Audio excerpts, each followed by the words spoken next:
먼저 가장 먼저 이 당대표에 이제 도전하고 계시기 때문에 출사표부터 좀 듣겠습니다. 네, 지금 4.7 재보궐선거로 당이 어려운 상황입니다. 그리고 또 코로나 위기도 지속되고 있고, 그것 때문에 또, 경제 상황이 좋지 않아서 많은 국민들, 특히 소상공인, 자영업자 이런 분들이 정말 힘든 시절을 보내고 있는데요. 사실 집권 여당으로서는 빨리 지금 4.7 재보궐선거의 결과를 우리가 수용하면서 어떤 국민이 명령한 변화와 혁신을 잘 해나가야 된다고 봅니다. 그 과정에서 어떤 위기 돌파의 리더십이 반드시 필요하다고 봅니다. 그래서 제가 지금까지 정치를 하면서 쌓아온 그런 리더십이 지금 필요한 시기가 아니냐 이렇게 보고 있습니다. 또 하나는 우리 당이 이제 대선을 올해 앞두고 대선 경선 등 중요한 정치 일정이 많이 있습니다. 네. 그래서 그 과정에서 과거에도 보면 당이 어떤 갈등과 분열까지도 이어지는 사례가 많았는데 그런 것들을 잘 헤쳐나갈 수 있는 어떤 단결의 리더십 그런 것들을 가지고 있다 이렇게 생각합니다. 네, 그 두 가지 얘기하셨는데 이 재보선 이후에 이제 민심을 수용을 해서 이 어려운 위기를 돌파하겠다. 또 내년 대선에 이 당이 단합할 수 있게 리더십을 잘 발휘하겠다. 이런 얘기로 출사표가 요약이 되네요. 그렇습니다. 그리고 또 문재인 정부 이제 1년밖에 남지 않았는데, 문재인 정부가 마지막에 어떤 코로나도 빨리 종식시키고 경제 회복의 성과를 낼 수 있는 그래서 성공한 대통령이 될 수 있도록 잘 뒷받침해서 그것이 대선 승리로 이끌어지도록 하는 승리의 그런 리더십도 필요하다고 봅니다. 저는 그래서 돌파, 단결 이렇게 또 승리의 그런 리더십을 이야기하고 있습니다. 네, 지금 말씀해 주셨지만 이 코로나 상황이 상당히 여의치 않잖아요. 그렇습니다. 4차 이 대유행에 기로에 놓여 있다고 언론들은 이제 분석을 하고 있고요. 특히 이제 백신 수급 문제가 상당히 좀 불안정해지고 있는데 이런 부분은 좀 어떻게 좀 타개해 나가실 계획이세요? 지금 다 아시겠지만 백신 문제는 지금 우리가 충분한 물량을 계약을 했는데 이게 지금 각국에서 백신 이기주의 또 백신 생산의 어떤 차질 때문에 제대로 공급이 안 되는 것입니다. 그래서 저희가 대통령도 아마 5월에는 미국에 가시는 모양인데 미국 대통령한테도 좀 이야기를 하고 아무튼 그런 외교적인 노력을 아마 지금 시작한 것 같습니다.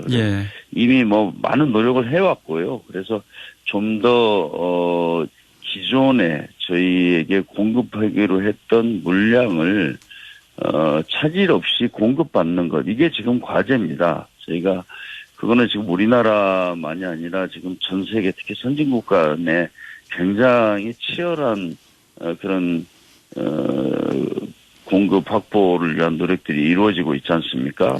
우리 정부도 제가 듣기로 정말 사활을 걸고 노력을 하고 있습니다. 그런데 지금 백신 자체의 어떤 문제도 계속 나오고 있고 이러다 보니까 이건 우리나라만이 겪는 일이 아닌데 아무튼 그런 것들을 빨리 해소시켜야 됩니다. 그래서 정말 정부가 모든 역량을 다 동원해서 계약된 물량이 제때 공급되게 하고 그 과정에서 저도 당도 가능한 한 어떤 노력을 다 해야 된다고 생각합니다. 아무래도 이제 미국이 이제 3차 접종 여부를 이제 검토하고 있는 것 같은데 이 부분이 좀 백신 수급에 가장 큰 좀 변수가 되지 않을까 싶고요. 한미 정상회담에서도 이 백신 수급 문제가 좀 집중적으로 논의돼야 된다 이렇게 보시는 거네요. 저는 아마 뭐 다행히 당연히 뭐 한미 정상회담이 아니라 어떤 뭐 외교 채널을 통해서라도 좀 그거 제때 공급되게 하는 것 이런 노력들은 하고 해야 된다고 보고 있습니다. 이미 하고 있고요. 예. 이 관련해서 이제 이번에 지난 금요일 이제 당정청 쇄신 인사가 있었습니다만 청와대 이제 방역기획관 자리가 새로 생겼잖아요. 네네. 예. 근데 첫 임명된 이제 이 인사에 대한 좀 논란이 있습니다. 이 부분 좀 어떻게 바라보세요? 저는 좀 사실관계를 좀 더 잘 확인해야 될 것 같습니다. 그 김모란 방역기획관이 이렇게 무슨 백신 수급을 늦춰야 된다 이렇게 얘기한 것이 정확치가 않습니다. 그러니까 네. 당시에 이제 어떤 상황이었냐면요. 이제 백신을 개발하고 있는데 이 개발 단계에서 그것이 성공할지 안 할지 모르지만 이것을 그럼에도 불구하고 이걸 계약을 해서 가져와야 되느냐 이제 하는 문제가 있었고요. 예. 그런데 지금 우리나라는 이렇게 이런 백신 같은 것들이 정식 허가가 나지 않은 것을 도입할 수 있는 법적 근거가 없습니다. 그러다 보니까 아마 질본 같은 데서 그때 이제 허가가 나오는지 진짜 백신의 어떤 성공의 가능성들이 더 이제 더 확실해지는 뭐 이런 것들을 기다리는 단계였었지. 예. 그걸 아니 어느 나라나 또 어느 공직자가 그걸 일부러 안 할 수 있겠습니까? 이런 상황에서. 그래서 저는 뭐 그 약간의 시차가 있었지만 우리나라가 지금 차질 없이 공급 계약은 다 했는데 지금 어떤 생산 시설의 문제라든지 이런 것 때문에 제대로 지금 되고 있지 않지 않습니까? 네. 근데 지금 우리나라는 세계에서 이렇게 백신을 직접 생산할 수 있는 몇 개 안 되는 나라입니다. 그래서 국내에서 지금 공급되고 있는 아스트라제네카 이런 것들은 우리나라에서 지금 만들고 있지 않습니까? 그래서 저는 그것을 좀 불필요한 논쟁으로 자꾸 가져가는 것은 지금 우리 코로나 위기를 극복하는 데 어떠한 도움도 되지 않는다 이렇게 생각합니다. 알겠습니다. 좀 발언의 전체의 흐름과 맥락을 좀 잘 이해했으면 좋겠다 이런 뜻으로 네네, 받아들이고요. 네네. 지난 금요일이죠. 이제 이 신임 원내대표가 선출됐잖아요. 윤호중 의원. 예. 네.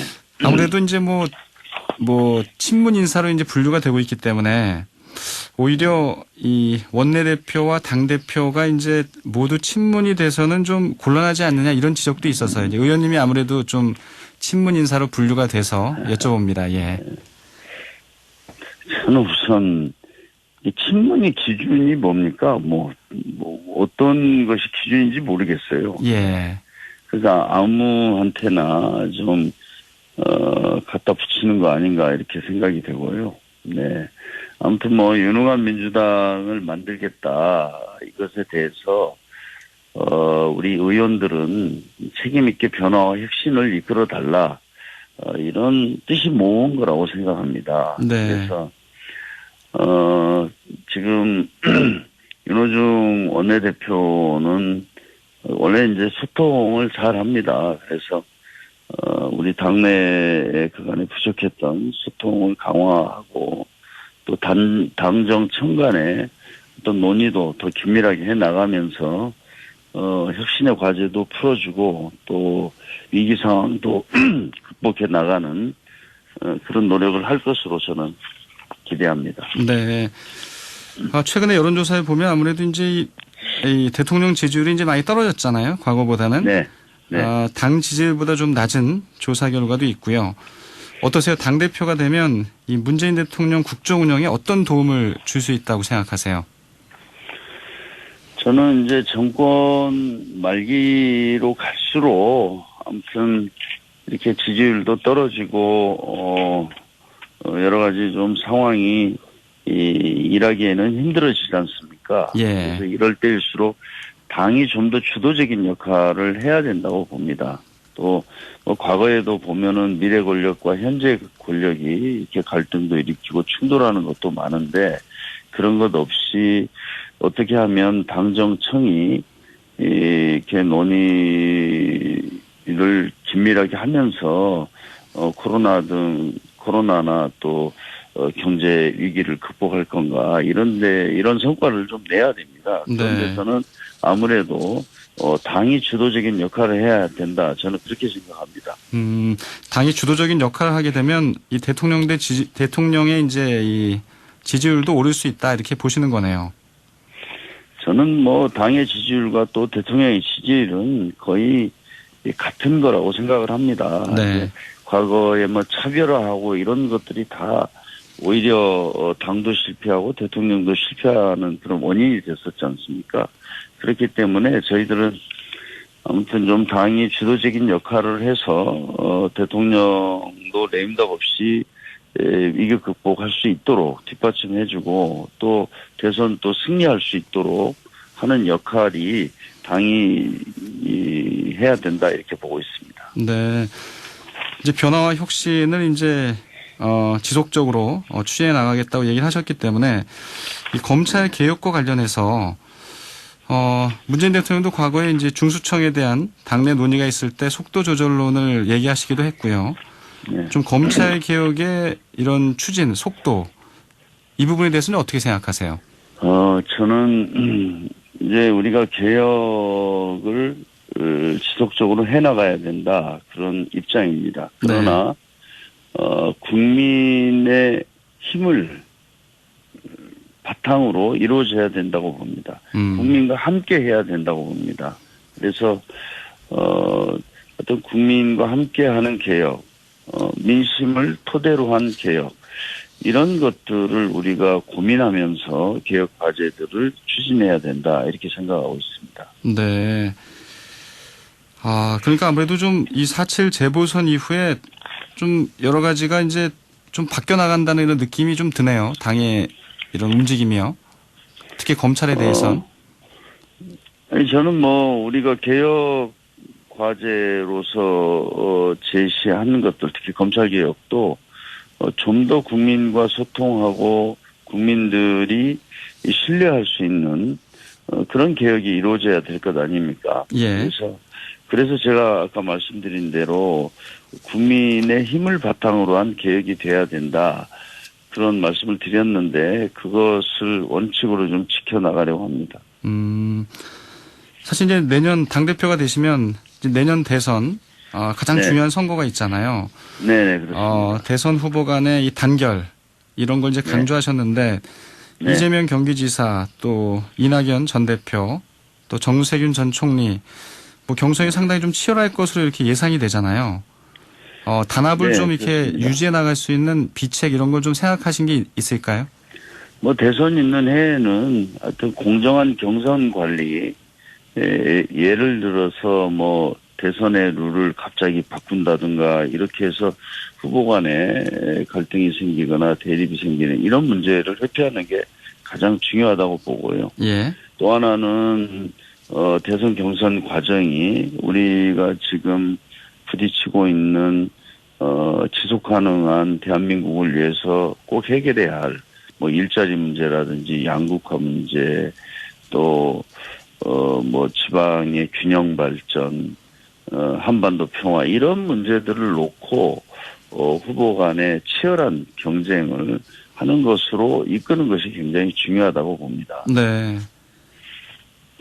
치열하긴 이끌지만 이 대선의 룰을 변화한다든가 이 후보 간의 이해가 맞서는 부분들은 기존의 질서를 유지해 나가는 게 중요하다 이렇게 보시는 거군요. 네, 그렇습니다. 네네. 알겠습니다. 아무래도 부동산 문제가 좀 이 민심이 많이 악화됐었고요. 그 부분이 또 재보선에 반영됐다고 보기 때문에 야당 광역단체장들이 어제 이 공시지가 인하 문제를 요구했잖아요. 네. 예, 이 부분 좀 끝으로 좀 여쭤보겠습니다. 지금 부동산 문제는 이제 어렵게 지금 좀 제대로 된 방향과 기조를 잡고 있다고 봅니다.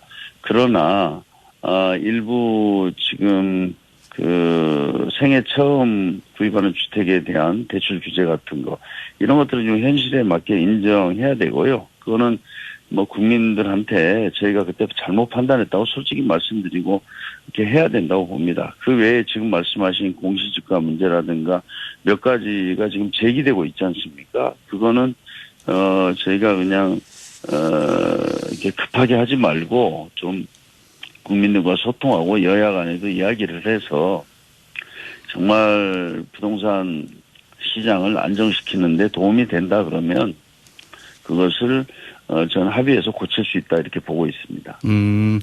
소통과 이 합의 정신을 강조하셨네요. 알겠습니다. 네네. 예, 오늘 인터뷰 여기까지 듣죠. 고맙습니다.